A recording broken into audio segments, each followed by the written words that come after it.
Eh bien salut tout le monde, c'est Ryzen et aujourd'hui je suis avec lui là. Eh salut, je m'appelle Piston. Pourquoi on te connaît? Oh, je crois que tout le monde, je crois que tout le monde me connaît déjà grâce à cette vidéo sensationnelle. La vidéo de l'évitement de la moto tout simplement. Ouais, la vidéo où t'as beaucoup de commentaires d'amour et de bienveillance. Là, je suis gâté, hein. Merci pour vos commentaires. 90% des commentaires sont excellents, je vous aime beaucoup. Non, mais on pouvait me juger sur ma vidéo, ça me dérangeait pas, mais 90% sont méchants. Et donc, j'ai fait une dépression. Je déconne. On met un extrait tout de suite de la vidéo si vous l'avez pas vu, mais normalement vous l'avez certainement vu.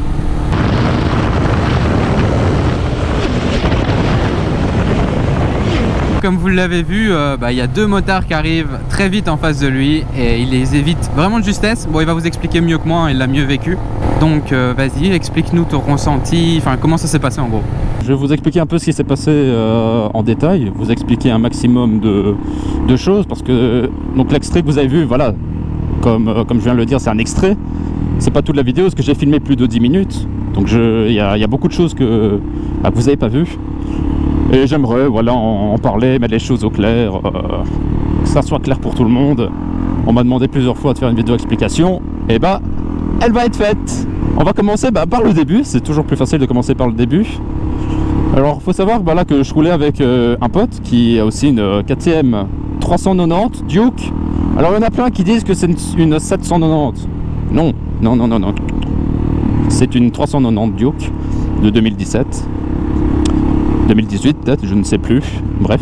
Et donc on se dirigeait vers tout simplement vers Chimay. On s'était préparé une bonne balade en passant par le lac de l'Odeur, Chimay, des petites routes sympas. Donc faut savoir, j'aimerais directement dire ça, genre je roule pas tout le temps à fond, hein. Genre là oui dans la vidéo j'étais à fond, je roule comme un fou clairement. Mais voilà, je suis conscient que c'est une vitesse excessive. Je vais pas commencer à rouler à 150 partout quoi. C'est une fois de temps en temps, voilà, tu lâches les chevaux du moteur et tu t'amuses. Sauf que j'ai accéléré pas au bon moment, clairement. Donc on va revenir dès le début de la vidéo où j'ai commencé à filmer. On s'était arrêté tout simplement pour changer les batteries de la GoPro, parce qu'il faut savoir qu'une batterie GoPro ne tient pas des heures et des heures. Alors on change la batterie de la GoPro, voilà. On prend la route, je dis à mon pote, oh vas-y cette route elle est cool. Donc voilà, donc on commence à rouler. Mon pote me suit derrière. Je le voyais dans mon rétro, il me suivait pas une distance excessive. Genre un peu comme mon ami derrière. Voilà, salut. C'est dangereux de ne pas regarder sa route. Surtout si c'est une voiture qui tourne comme à ce moment-là. Faut savoir une chose hyper importante, enfin moi je trouve ça hyper important. Vu que les routes sont hyper vallonnées, ça fait des hauts, des bas, et en fait tu vois les gens qui arrivent au loin, vraiment au loin. Ce qu'il faut bien préciser dans ta vidéo, par rapport à ta vidéo, c'est que nous en moto, et même n'importe qui, on voit beaucoup plus de détails et beaucoup plus lentement qu'à la caméra. Donc c'est pas parce qu'il y a quelque chose qu'on voit pas à la caméra que nous on le voit pas.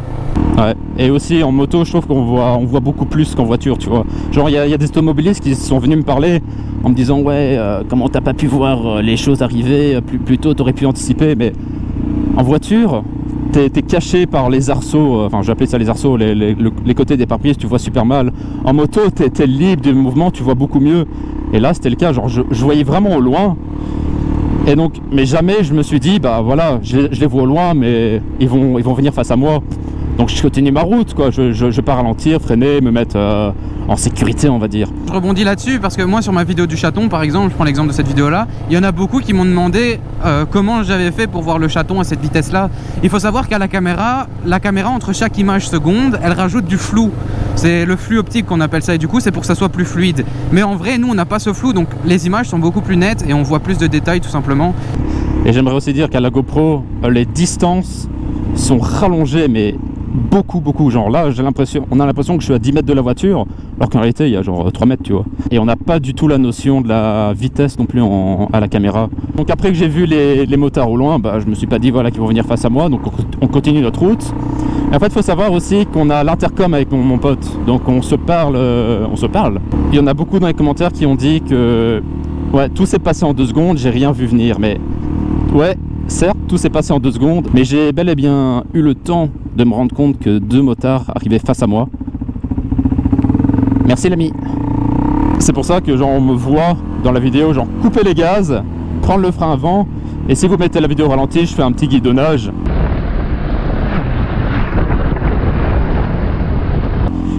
Et heureusement que je me suis pas décalé non plus à gauche ni à droite, sinon je me le prenais. Mais le gars en kawa à droite, j'ai vraiment senti la poussée d'air sur mon bras. Il a dû passer à, sans rire, à ça de moi. Et donc normal qu'on sente la poussée d'air. Et donc ça m'a mis des frissons. Et vu que mon pote me suivait derrière moi, et une chose que vous devrez, vous les motards, connaître, quand on roule en moto à 2 ou à plusieurs, on roule en quinconce, donc un à gauche et un à droite, comme ça en fait. Comme je suis en train de faire maintenant en fait. Donc si je change de plan, tu vois. Et donc pour moi, quand on roulait, mon pote en 4ème derrière moi, et il était à ma gauche ou à ma droite, mais moi j'étais plus ou moins au milieu. Et vu que les motards m'ont frôlé à gauche et à droite, je me suis dit, ils l'ont chopé, il est mort, quoi, d'office. Et pendant 2-3 secondes, je l'entendais plus dans l'intercom. Donc je me suis clairement dit, ouais, ils l'ont chopé, quoi. Et 2 secondes après, je l'entends parler en disant, oh mec, t'as vu ce qui vient de nous arriver? Et donc là, je me dis, waouh, genre, on l'a échappé de belle, quoi, et on est tous les deux en vie, c'est exceptionnel. Mais à ce moment-là, on ne savait pas du tout que le motard en Kawasaki s'était crashé juste après. Ce n'est pas le gars en Kawa verte à ma droite qui a chuté après, c'est le gars en Z1000 qui est juste après que les 2 gars m'ont frôlé. Vous verrez, il est correctement dans sa voie, il roule vite, mais il est correctement dans sa voie et en fait il s'est pris l'arrière de la voiture noire, l'arrière gauche de la voiture noire, il n'a pas su freiner. Donc voilà, donc là on décide de s'arrêter tout simplement, parce que t'as l'adrénaline qui monte, t'es choqué, donc je dis à mon pote, viens on s'arrête. Et j'avais clairement envie de chialer, on m'entend dire dans la vidéo, si vous montez bien le son, genre ouais, j'ai envie de chialer. J'étais pas bien, donc on s'arrête 2 secondes, on prend conscience de ce qui vient de nous arriver. C'est pour ça qu'à un moment je parle, juste quand on s'arrête, je lui parle, mais je bégaye complètement, je cherche mes mots, j'étais là. Oh, mec, j'ai ça. Oh, j'ai la vidéo, mec. Oh, attends.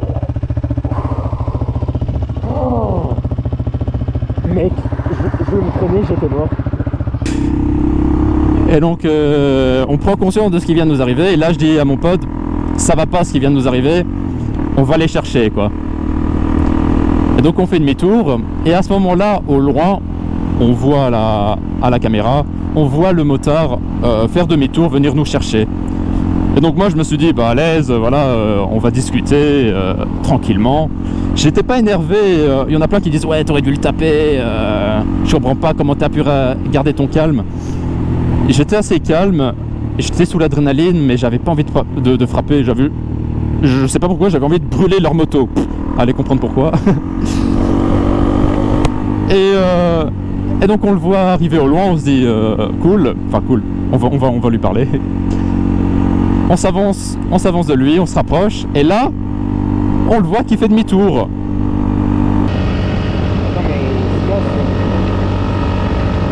Ah, il se casse! Mec, attends, il a fait une piquée, il se casse! Attends, il se casse! Et je dis à mon pote, c'est quoi ça? Pourquoi il fait demi-tour? Viens, on va le chercher. On accélère et on va les chercher. On n'avait tout simplement pas vu que le gars en Kawa s'était crashé parce qu'il s'est crashé après qu'on soit passé. Et quand on s'était arrêté et on se retournait, on voyait pas le motard se crasher parce que c'était juste après la colline, on va dire. Et donc quand on arrive chercher le gars qui s'était enfui, entre guillemets, et on voit le monsieur en Kawasaki au sol. Et donc là, je dis, ah ouais, merde, c'est chaud ce qui vient de se passer.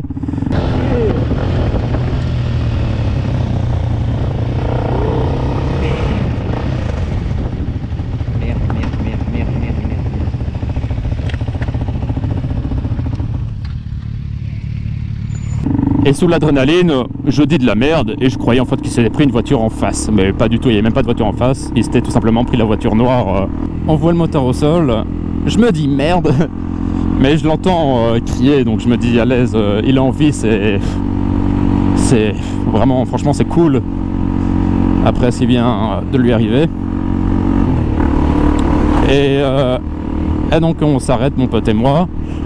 Je vais parler au groupe de motards, mais en gros je cherchais les 2 motards qui m'avaient frôlé, mais sous l'adrénaline, j'étais vraiment stressé, adrénaline, c'était pas bien. Donc tu cherches qui t'a frôlé, mais sans trop chercher, quoi. Tu leur parles juste en disant voilà, ouais, vous vous rendez compte de ce que vous venez de faire. On a tous eu du bol quand même, malgré le pote au sol. Tout simplement, on est en train de parler entre motards avec Basile et tout. Et pendant ce temps-là, il y a le monsieur en kawa qui est au sol, qui est tout seul, mais il est tout seul à 10 mètres de nous. Et il hurle de douleur à son bras. Et ses potes étaient pas du tout à côté de lui, il était tout seul. Et donc à ce moment-là, mon pote va à côté de lui tenir compagnie, parce que tu laisses pas un motard tout seul comme ça après un accident. Et puis je vais rejoindre mon pote pour tenir compagnie au motard au sol. Et pendant ce temps-là, tous ses potes étaient en train de parler entre eux, genre à 10 mètres, comme si c'était normal, pas du tout stressé. On s'est dit avec mon pote, c'est une balade ordinaire pour eux, c'est genre, oh un ami tombe, bon on va pas le tenir compagnie, hein, oh il a le bras cassé, bon on va appeler l'ambulance tranquille. Et ils étaient vraiment pas stressés. Et pourtant ils nous ont dit ouais on roule pas comme des connards tous les jours comme ça. Bah déjà j'espère bien. Et tout au long, presque jusqu'à l'arrivée de l'ambulance, mon ami et moi, on a attendu à côté du motard. Et pendant ce temps-là, ses amis, ils étaient en train de discuter entre eux juste à côté, genre ils s'en foutaient presque. Et donc déjà ça c'est pas humain, genre j'ai dit à mon pote, si tu me fais ça, si on sort à une balade, je tombe, et tu me fais ça, t'es plus mon pote, enfin genre c'est pas humain quoi.